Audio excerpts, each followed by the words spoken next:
we're still in Milwaukee, and I'm getting ready to edit one of our videos, and I'm trying to figure out how do I want to start it. And actually, it's on a city that we found really cool, and the way we found it is kind of interesting. So one of the questions that we actually get often is, how do we know where we're going? How do we plan for that? So one of the things we do when we're looking for things or places to go is we'll use TripAdvisor. We'll get on there and we'll type in a city that might be on the route to where we want to go, our destination.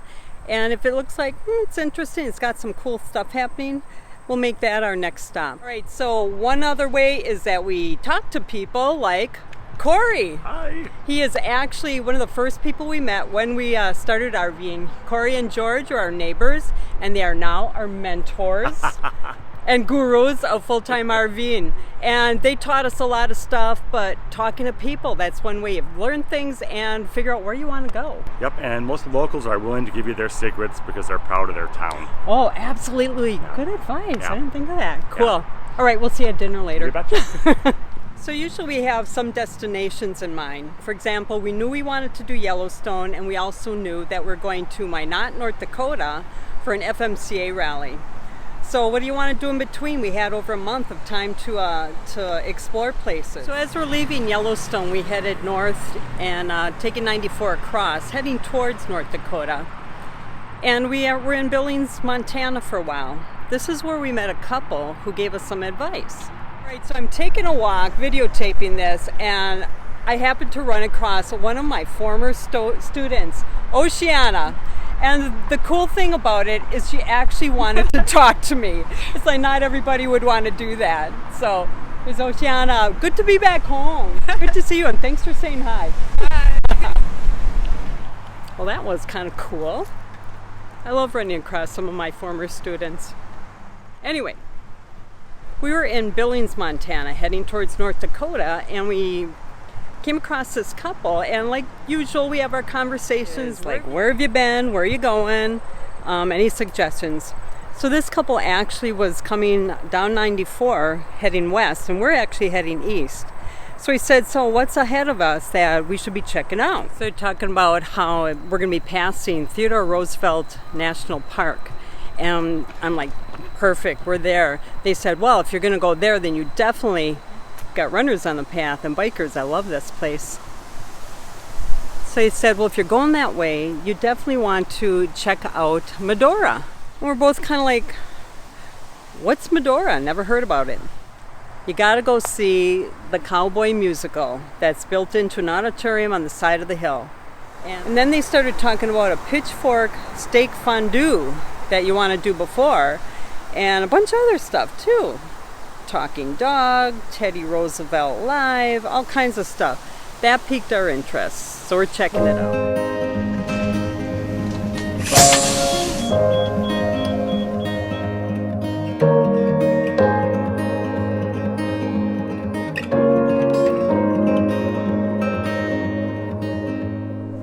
So before we jump into the city and what's to do and what we did, let's get a little background knowledge on Medora, the history of Medora, and how it all started. Somehow Mr. Bubbles is tied into this also. I guess you gotta wait and figure out how he ties in. Mr. Bubbles. Hey, if you're from my generation, you should remember Mr. Bubbles. Hours of fun, of getting clean. So according to Wikipedia, the city of Medora was founded in 1883 by a 24-year-old French aristocrat. His name was Marquis de Moraes. He moved to the Badlands of North Dakota to begin ranching, and he lovingly named his town after his wife, Medora von Hoffman. And this is actually the campground we stayed at, just a 15-minute walk to downtown Medora and the entrance to the Teddy Roosevelt National Park. So they built hotels and stores in the town, along with a house named Chateau de Moraes, which overlooked the town and is now a museum.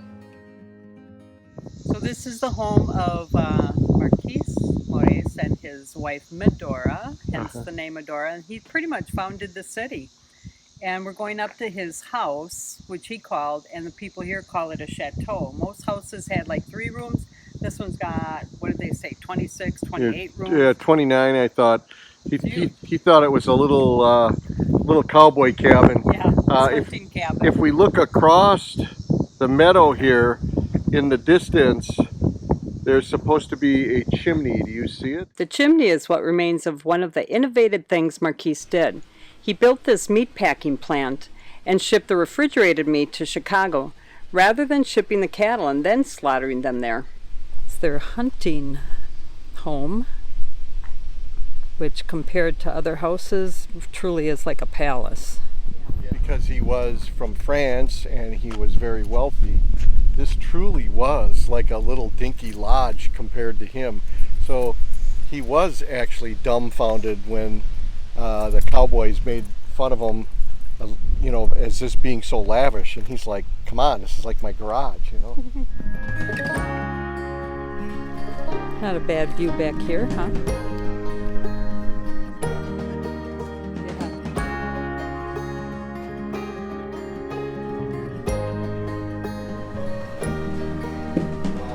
This is huge.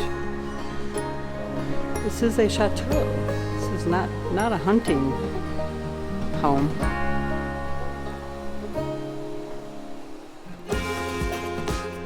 The bathroom. That's the bathtub, sink, and that's a commode.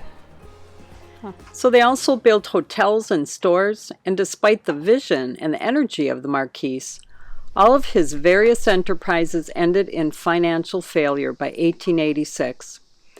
So then, with their daughter and son, the Marquise and Medora returned to France. Wow, they did selfies then. Excellent suggestion. Medora continued to be an active community and went through many changes, but it wasn't until about 1962 that the entrepreneur Harold Schaefer and his Gold Seal Company began a restoration and modernization of the old western town, and he developed many attractions. He also was the original maker of Mr. Bubbles and Snowy White Bleach. The Old Town Hall Theater had daily shows with talks from Teddy Roosevelt, Irving the Talking Dog, and even more. What are you doing, Mark? Well, I wanted to make sure that I partake in learning the history and the more important things in Medora, North Dakota. So I'm at a talking dog show. What's the name of the talking dog? We also saw Teddy Roosevelt's Salute to Medora. This actor was phenomenal. We ran into him several times on the streets, and he was constantly in character. Medora is pretty much a touristy town and has a lot of little gift shops and things to look at. But really, the big attraction seemed to be the musical.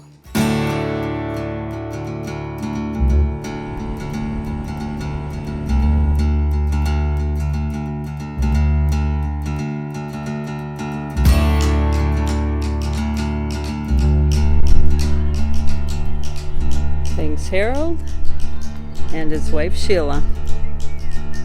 So we're overlooking the city of Medora right now. You can see it right there in the distance. Okay, so if I wasn't so lazy, that hill, you see the chimney in the distance over there? That's what's left of the meatpacking processing place from the town when it was first thought that they were going to have it to be a cattle place. But then over to the left, behind that hill, right on the other side in that hole, that's where we are. That would have been a pretty nice walk up here, though. Whew. Yeah. We could throw up the OGM drone. Oh, wait, we don't have one. What a beautiful view, though. So we're looking in at the Theodore Roosevelt National Park. All that beyond.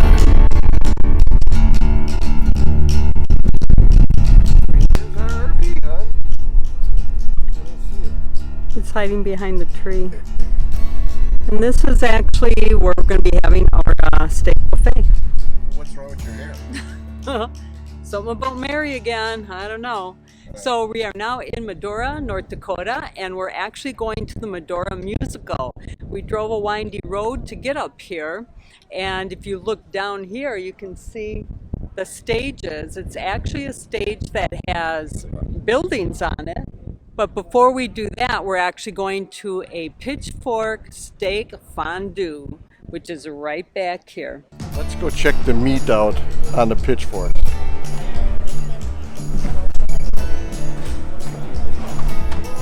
Now that's how we should be cooking at home.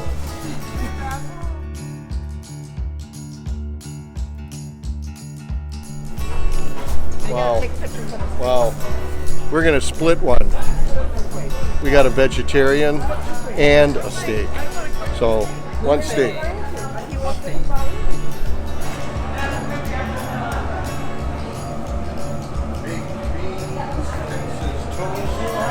Chicken, baked potatoes, all sorts of stuff. Are you salivating? Yeah.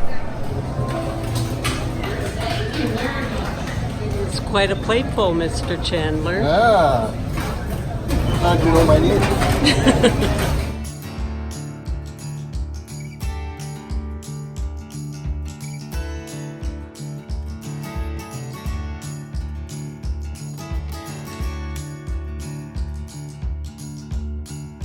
Looks good, Mark. Actually, it looks perfectly done. For me, I don't like pink. That's perfect. Come in and take the stairs, Sue. Good job keeping this thing running. I didn't want to have to walk down.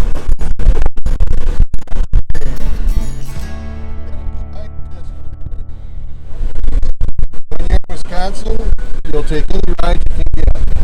Oh my God. They're up on the top of the hill.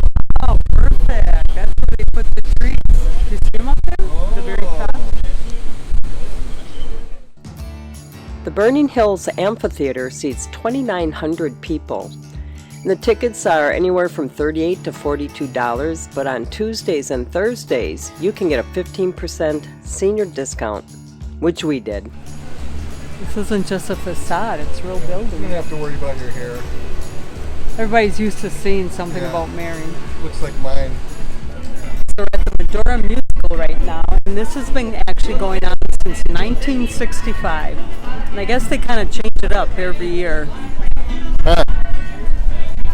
So it's going to be packed pretty soon. Yeah, they bring in live horses on stage. Yeah. If you look a little bit higher, they actually brought in some wild elk on the top of the... Wow. On the top of the hill. On the tippy top. Yeah. So they actually have something up there. They let in a couple wild ones, and there they knew just where to go. The Medora Musical is dedicated to President Theodore Roosevelt's time in the Badlands and to the spirit of the Old West. There's a variety of opening acts, including music and family-friendly comedians. The setting for the amphitheater was absolutely beautiful.